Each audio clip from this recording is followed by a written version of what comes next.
Hello everyone. আজকে আমরা strong roots এর কিছু গুরুত্বপূর্ণ এমসিকিউ নিয়ে আলোচনা করব। আমরা আগের ভিডিওতে স্ট্রং রুটস এর ব্যাকগ্রাউন্ড ইনফরমেশন, অথর এবং কিছু গুরুত্বপূর্ণ বিষয় নিয়ে আমরা আলোচনা করেছিলাম। সামারি টাইপ করে একটা জিস্ট টাইপের আলোচনা করার চেষ্টা করেছিলাম। তো তোমরা যদি আগের ভিডিওটা না দেখে থাকো তো লিংকে গিয়ে দেখে এসো। দেখো, প্রথম কোয়েশ্চেন বলেছে strong roots is primarily a fictional narrative, autobiographical account, historical এসে নাকি ট্রাভেলগি। এটা কোন জাতীয় একটা টেক্সট? অবশ্যই এটা একটা অটোবায়োগ্রাফিক্যাল অ্যাকাউন্ট, মানে একটা তার জীবনের বাল্যকালের বিবরণ এখানে দেওয়া আছে। আর যদিও আমরা জানি স্ট্রং রুটস এটা নেওয়া হয়েছে এপিজে আব্দুল কালামের লেখা উইংস অফ ফায়ার থেকে। তো উইংস অফ ফায়ার হচ্ছে তার লেখা একটা অটোবায়োগ্রাফি, সো এটা হবে অটোবায়োগ্রাফিক্যাল অ্যাকাউন্ট। সেকেন্ড কোয়েশ্চেন বলছে the main purpose of the lesson is. আচ্ছা, এই যে টেক্সটটা তোমাদের দেওয়া হয়েছে তার মেন উদ্দেশ্য কি? এই লেসনের মেন উদ্দেশ্য কি? Political life? এটা তো নয় অবশ্যই। সেকেন্ড হচ্ছে সায়েন্টিফিক অ্যাচিভমেন্ট, সেটাও নয়। চাইল্ডহুড ভ্যালুজ অ্যান্ড আপব্রিঙ্গিং নাকি ইকোনমিক স্ট্রাগল। এখানে ইকোনমিক স্ট্রাগলটাকে গুরুত্ব দেওয়া হয়নি, যদিও উল্লেখ আছে, কিন্তু মেন হচ্ছে option C, childhood values and upbringing, তার শৈশব জীবনের যে গুরুত্ব। 3 নম্বর প্রশ্ন বলছে Kalam's father is best described as, মানে কালামের বাবার সম্পর্কে সব থেকে ভালো উল্লেখ করা যেতে পারে এডুকেটেড অ্যান্ড ওয়েলদি, এই দুটোই তো নয়। Simple and spiritual wise, spiritually wise, strict and harsh, ambitious and modern. Option D তো নয়, মডার্ন ছিল না। স্ট্রিক্ট হলেও হার্শ ছিল না। তো অপশন বি হচ্ছে সব থেকে ঠিক, সিম্পল অ্যান্ড স্পিরিচুয়ালি ওয়াইজ। খুব সাধারণ মনের মানুষ ছিলেন এবং আধ্যাত্মিকগত দিক থেকে অনেক বেশি জ্ঞানী ছিলেন। চারটা বলছে অ্যাসাইমাস ক্যারেক্টার রিফ্লেক্স, তার আমরা জানি তার মায়ের নাম হচ্ছে অ্যাসাইমা। তো তার চরিত্রের মধ্যে কোন বিষয়টা সব থেকে বেশি প্রতিফলিত হয়? 1 নম্বর বলছে ডিসিপ্লিন, 2 নম্বর বলছে অথরিটি, 3 নম্বর হচ্ছে compassion and generosity and ambition. অবশ্যই সবগুলোই ঠিক, কিন্তু সব থেকে যেটা বেশি সঠিক সেটা হচ্ছে option C, compassion and generosity. কারণ টেক্সটের মধ্যে ডাইরেক্ট উল্লেখ আছে যে তার মা কতটা উদার মনের মানুষ ছিল, যে তাদের বাড়িতে যতজন লোকজন খাওয়া দাওয়া করতো তার থেকে বেশি সংখ্যক বাইরের মানুষকে তিনি রান্না করে খাওয়াতেন। তারপরে দেখো 5 নম্বর কোশ্চেন বলছে the society of Rameswaram is depicted as, অর্থাৎ রামেশ্বরম শহরের যে সামাজিক চিত্র সেটাকে কিভাবে তুলে ধরা যেতে পারে? ডিভাইডেড বাই রিলিজিয়ন, ধর্মগত দিক থেকে আহ আলাদা ছিল, সেটা নয়। মেটেরিয়ালিস্টিক, বস্তুবাদ তো নয়ই। পিসফুল অ্যান্ড হারমোনিয়াস, একদম ঠিক, পিসফুল এবং হারমোনিয়াস ছিল। কারণ ওখানে কালাম ডাইরেক্ট উল্লেখ করে বলেছে যে তাদের এলাকাতে যদিও তাদের এলাকাটা মুসলিম প্রধান ছিল, কিন্তু সেখানে বেশ কিছু হিন্দু পরিবারও ছিল এবং তারা মুসলিম প্রতিবেশীদের সাথে মিলেমিশে থাকতেন। তাহলে সেখানকার পরিবেশটা ছিল পিসফুল এবং হারমোনিয়াস। পরেরটা বলছে Kalam's early life teaches the importance of. আচ্ছা, কালামের শৈশব জীবনটা আমাদেরকে কিসের গুরুত্ব সম্পর্কে বা কিসের গুরুত্ব তুলে ধরে? লাক্সারি তো নয়, কালামের শৈশব জীবন লাক্সারিয়াস ছিল না। হার্ডওয়ার্ক, পাওয়ার নাকি ফেম? আচ্ছা, ফেম এবং পাওয়ার তো কোত্থেকে আসবে, তো ছিলই না। তো হার্ডওয়ার্ক। আচ্ছা, অ্যাসারশন এবং রিজন দিয়ে বেশ কিছু কোশ্চেন এখানে আমি দিয়েছি, দেখো, কারণ এক্সামের মধ্যে এই ধরনের কোশ্চেন আসতে পারে। দেখো, প্রথম স্টেটমেন্ট এ বলছে Kalam childhood environment played a major role in shaping his character. অবশ্যই বলছে কালামের শৈশব জীবন কিন্তু একটা গুরুত্বপূর্ণ ভূমিকা পালন করেছিল তার চরিত্র গঠনের ক্ষেত্রে পরবর্তী জীবনে, একদম এটা ঠিক। বাট হচ্ছে he grew up in a discipline and value based family, মানে সে বড় হয়ে উঠেছিল একটা ডিসিপ্লিন এবং একটা ভ্যালু বেসড ফ্যামিলির মধ্যে। অবশ্যই তাদের পরিবারের মধ্যে ডিসিপ্লিন ছিল, আমরা আমরা দেখেছি যে কালামের বাবা কতটা স্ট্রিক্ট এবং অস্টিয়ার ছিল, কালাম নিজেই বলছে মাই অস্টিয়ার father.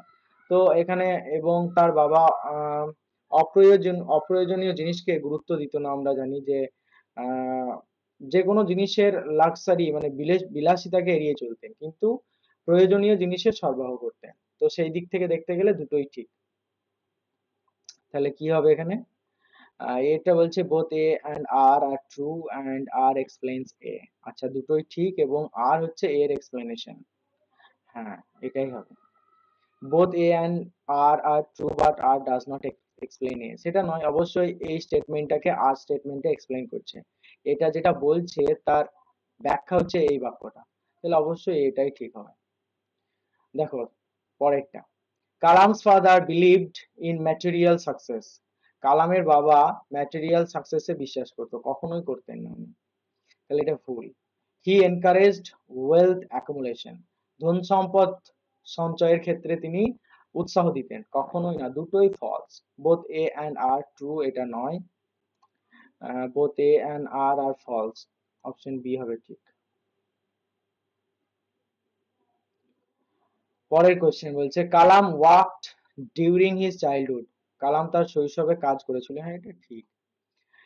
It helped him become responsible and independent, এটাও ঠিক, কারণ যেটা তাকে রেসপন্সিবল হতে সাহায্য করেছিল এবং স্বনির্ভর হতে শিখিয়েছিল যেটা। তাহলে both A and R true and R explains A. R explains A. আচ্ছা, পরেরটা পড়ি, both A and R true but R does not explain A. আচ্ছা, বলছে Kalam work during his childhood, Kalam তার শৈশবে কঠোর পরিশ্রম করেছিল। হ্যাঁ, অবশ্যই এটাই ঠিক হবে, কারণ দুটোই ঠিক এবং এটা আরটা একে এক্সপ্লেনেশন করছে। পরেরটা বলছে religious harmony is a major theme in the lesson. আচ্ছা, এই এই লেসনের মধ্যে, এই টেক্সটের মধ্যে রিলিজিয়াস হারমোনি একটা মেজর থিম, একটা বড় একটা থিম হিসেবে কাজ করছে। বেশ, এটা এটা ঠিক বটে। পার্ট হচ্ছে people of different religions live together peacefully, এটাও ঠিক। Both A and R true and R explains A, option A. Part হচ্ছে কালামস আপব্রিঙ্গিং ল্যাক ডিসিপ্লিন। যে কালাম যেভাবে বড় হয়েছিল তার মধ্যে ডিসিপ্লিনের অভাব দেখা দিয়েছিল, একদম মিথ্যা কথা, এটা নয়, সত্য নয়। His parents did not guide him properly, তার মা বাবা তাকে সঠিকভাবে গাইড করতে পারেনি, পথ দেখাতে পারেনি, এটাও ভুল কথা। ওর মা বাবা ওকে সঠিক পথ দেখিয়েছিল, তাই না, আমরা জানি। তাহলে দুটোই মিথ্যা হবে, both A and R false, option B. আচ্ছা, কিছু এমসিকিউ আর অন্যান্য আছে, দেখো। The narrative tone of the lesson is. আচ্ছা, এই পড়াটার যে বর্ণনামূলক সুর সেটা কেমন ছিল? হিউমারাস ছিল, হাস্যকৌতুক ছিল? না, এটা হিউমারাস ছিল না। রিফ্লেকটিভ, ক্রিটিক্যাল, স্যাটারিক্যাল, স্যাটায়ারও নয়, কোনো ক্রিটিক্যালও নয়, এটা হচ্ছে রিফ্লেকটিভ। তারপর দেখো, Kalam success is mainly due to. আচ্ছা, কালামের জীবনে যে সফলতা এসেছিল তার প্রধান কারণ কি ছিল? ওয়েলথ নয়, পলিটিক্যাল ইনফ্লুয়েন্স নয়, এই দুটোই নয়। পরে বলছে স্ট্রং মোরাল ফাউন্ডেশন নাকি ফরেন এডুকেশন। ফরেন এডুকেশন নয়, তাহলে option C, strong moral foundation. অর্থাৎ তার যে শৈশব জীবনের যে মোরালিটি, যে শিক্ষা পেয়েছিল তার মা বাবা তার পরিবারের কাছ থেকে, সেটাই তার জীবনের সফলতার মেন কারণ ছিল আর কি। ওটা হচ্ছে the role of Kalam's father is, the role of Kalam's father in the story is. এই গল্পে তার বাবার ভূমিকা কি ছিল? Financial support only? না, সেটা তো নয়। স্পিরিচুয়াল অ্যান্ড মোরাল গাইডেন্স নাকি স্ট্রিক্ট অথরিটি, সোশ্যাল ইনফ্লুয়েন্স? সব থেকে বেশি ঠিক হচ্ছে অপশন বি। এই দুটো ঠিক বটে, আমরা অস্বীকার করতে পারি না, কিন্তু একদম স্পিরিচুয়াল অ্যান্ড মোরাল গাইডেন্স হচ্ছে সব থেকে ঠিক। পড়াটা হচ্ছে the lesson suggest that true education comes from. আচ্ছা, এই পড়াটা থেকে আমরা কি জানতে পারি যে প্রকৃত শিক্ষা কোথায় থেকে আমরা পাই? School only? স্কুল থেকে আমরা প্রকৃত শিক্ষা পাই, শুধুমাত্র স্কুল থেকে শিক্ষা পাই, কিন্তু অনলি নয়, এই অনলি শব্দটাই হচ্ছে খারাপ। বুকস অনলি, শুধুমাত্র বই থেকেও নয়। লাইফ এক্সপিরিয়েন্স এন্ড ভ্যালুস, একদম ঠিক, লাইফ এক্সপিরিয়েন্সেস এন্ড ভ্যালুস। তারপরে বলছে Kalam's childhood reflects luxury, simplicity and discipline, negligence নাকি আইসোলেশন? কোনটা ঠিক? কালামের শৈশব বেলা কি তুলে ধরে? লাক্সারি তো নয়, নেগলিগেন্সও নয়, আইসোলেশনও নয়, একদম সিম্পল, আমরা জানি simplicity and discipline. The word roots symbolises, আচ্ছা এই যে টেক্সটটার নাম দেওয়া হয়েছে স্ট্রং রুটস, এখানে রুট শব্দটা কি সিম্বলাইজ করে? প্ল্যান্টস, রিলিজিয়ন্স, ভ্যালুজ অ্যান্ড আপব্রিঙ্গিংস নাকি কালচার অনলি? অবশ্যই ভ্যালুজ অ্যান্ড আপব্রিঙ্গিংস। তারপরে Kalam's mother influenced him through strictness, wealth, love and kindness নাকি ফিয়ার? কালামের মা তাকে কিভাবে মুগ্ধ করে তুলতো বা প্রভাবিত করতো? কালামের মা তাকে কিভাবে জীবনের সঠিক পথ দেখিয়েছিল ভালো কাজের প্রতি, জীবনে সফলতার প্রতি? অবশ্যই love and kindness. The story highlights political system, একদমই না। ফ্যামিলি ভ্যালু, ওয়ার, টেকনোলজি, একদম ফ্যামিলি ভ্যালু। আমরা জানি যে স্ট্রং রুটস মানে হচ্ছে family value. Kalam's early struggle made him, আচ্ছা কালামের শৈশব জীবনের যে সংগ্রাম তাকে কি তৈরি করেছিল বা তাকে কি বানিয়েছিল? দুর্বল বানিয়েছিল না ইন্ডিপেন্ডেন্ট না স্ট্রং অ্যান্ড কনফিডেন্ট? অবশ্যই C, option C. The friendship in the story teachers competition, একদমই নয়। ইউনিটি বিয়ন্ড রিলিজন, অবশ্যই ধর্মের বাইরে গিয়েও যে ঐক্যতা সেটা দেখিয়েছিল। দ্য লেসন এমফ্যাসিস, এই পড়াটা বা এই লেসনটা কিসের উপর জোর দেয়? মডার্নাইজেশন না traditional value, business growth, industrialisation? Industrial and business কোথায় আছে এখানে? অবশ্যই option B traditional value. Kalam's character shows pride, laziness, আচ্ছা এই দুটো তো নয়, প্রাইড এন্ড লেজিনেস। ফিয়ারও নয়, তাহলে ডিটারমিনেশন, তাই না? দৃঢ় প্রতিজ্ঞ। The message of the lesson is wealth lead success, সম্পত্তি কি সাকসেসে পৌঁছায়? ভ্যালু সেভ ফিউচার নাকি education alone matter, society control destiny? সমাজ ভাগ্যকে নিয়ন্ত্রণ করে? কখনো না, অবশ্যই value saves future. Option B. পরেরটা বলছে দ্য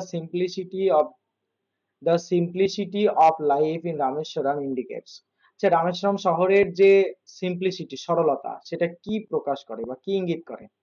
ব্যাকওয়ার্ডনেস, একদমই না। পিস অ্যান্ড কন্টেনমেন্ট, অবশ্যই অপশন বি। পরেরটা বলছে কালামস প্যারেন্টস টট হিম, কালামের মা বাবা তাকে কি শিখিয়েছিল? কম্পিটিশন শিখিয়েছিল না বিজনেস স্কিল, পলিটিক্যাল আইডিয়াস না? অবশ্যই option B spiritual and moral value শিখিয়েছিল কালামের মা বাবা তাকে। পরেরটা বলছে the autobiographical element makes the story unrealistic, কখনোই না। অথেন্টিক, বোরিং, কমপ্লেক্স না, একদম তোমরা বুঝতেই পারছো অপশন বি অথেন্টিক বানিয়েছিল। The central focus of the lesson is scientific discovery না childhood influence, political career, economic condition? অবশ্যই option B childhood influence. Kalam's life proves that, কালামের জীবনটা কি প্রমাণ করে? লাক ইজ এভরিথিং, একদমই না। ভ্যালুজ আর আনইম্পর্টেন্ট, একদমই নয়, ভ্যালু গুরুত্বপূর্ণ নয়। Hard work leads to success না ওয়েলথ ইজ নেসেসারি? ওয়েলথের কথা তো বলেনি, ওর বাবা তো মধ্যবিত্ত পরিবার থেকে বিলং করতো। Hard work leads to success. Value একটা ব্যাপার বটে, কিন্তু এখানে বলছে আনইম্পর্টেন্ট, কখনোই না, অপশন সি হচ্ছে ঠিক। পরেরটা বলছে the overall lesson of strong root is, আচ্ছা স্ট্রং রুটস থেকে আমরা যে একটা সার্বজনীন যে শিক্ষা পাই সেটা কি? অ্যাভয়েড স্ট্রাগল, আমাদের জীবনের সংগ্রামকে এড়িয়ে চলতে হবে। Build strong values early in life, focus on power, ignore family, ফ্যামিলিকে ইগনোর করতে বলেছে? কখনোই না, অপশন বি ঠিক, তাই না? তাহলে এই ছিল বেশ কিছু কোশ্চেন আমরা স্ট্রং রুটস থেকে আলোচনা করলাম। তোমরা জানিও তোমাদের কেমন লাগলো এবং অবশ্যই ভিডিওটিকে লাইক করো এবং তোমাদের বন্ধুদের সাথে শেয়ার করো এবং কমেন্টের মধ্যে জানিও।